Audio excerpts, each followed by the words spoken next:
ஆன்மீக நண்பர்கள் அனைவருக்கும் அன்பு கலந்த வணக்கங்கள். இன்றைக்கி நாங்கள் ஆன்மீகம் சம்மந்தமான பதிவில் பார்த்திங்கன்னா, கொடூர பல்லுடன் காட்சி தரும் ஆஞ்சநேயர், கொடுமுடி மகுடேஸ்வரர் ஆலயத்தின் அறியப்படாத ரகசியங்களை தான் நாம் இன்றைக்கி பார்க்க போகிறோம்.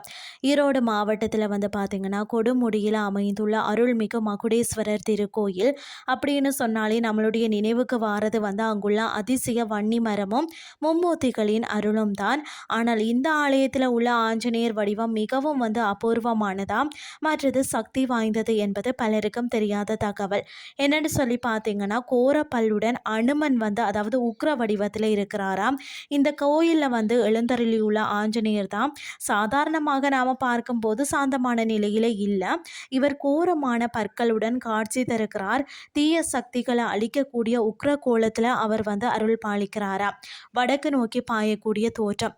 இந்த அனுமன் பார்த்தீங்கன்னா, சஞ்சீவி மலையை தூக்கி கொண்டு வான்வழியே வடக்கு நோக்கி பாயும் நிலையில செதுக்கப்பட்டுள்ளாராம். ராம லக்ஷ்மணர்களின் உயிரை காக்க மிக வேகமாக செல்லும் அந்த தீவிரமும் வீரமும் அவர் முகத்தில் அப்படியே பிரதிபலிக்கிறது. அனுமனின் வாளில் மணி கட்டப்பட்டுள்ளது மற்றொரு சிறப்புன்னே சொல்லலாம். வாளில் மணி கட்டிய அனுமனை வழிபட்டாலே கேட்ட வரம் கிடைக்கும் என்பது ஐதீகமாகவும் இருக்கிறதா.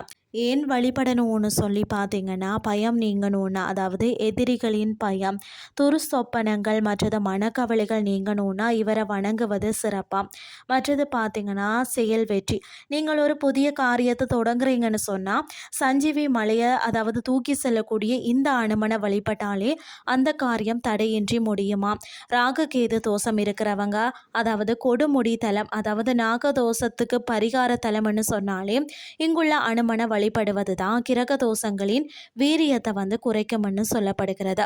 நீங்களும் கொடுமுடி சென்றால் வன்னி மரத்தையும் மகுடேஸ்வரரையும் தரிசிப்பதோடு மட்டுமல்லாமல் இந்த வீர ஆஞ்சநேயரையும் தரிசித்து அவரது முழுமையான அருளை பெற்றுக்கொள்ளுங்கள்னு சொல்லி கூறிக்கொண்டு இன்றைய ஆன்மீகம் சார்ந்த பதிவை நிறைவு செய்து கொள்கிறேன். இதே மாதிரி மற்றொரு ஆன்மீகம் சார்ந்த பதிவோடு உங்களை சந்திக்கிறேன். நன்றி.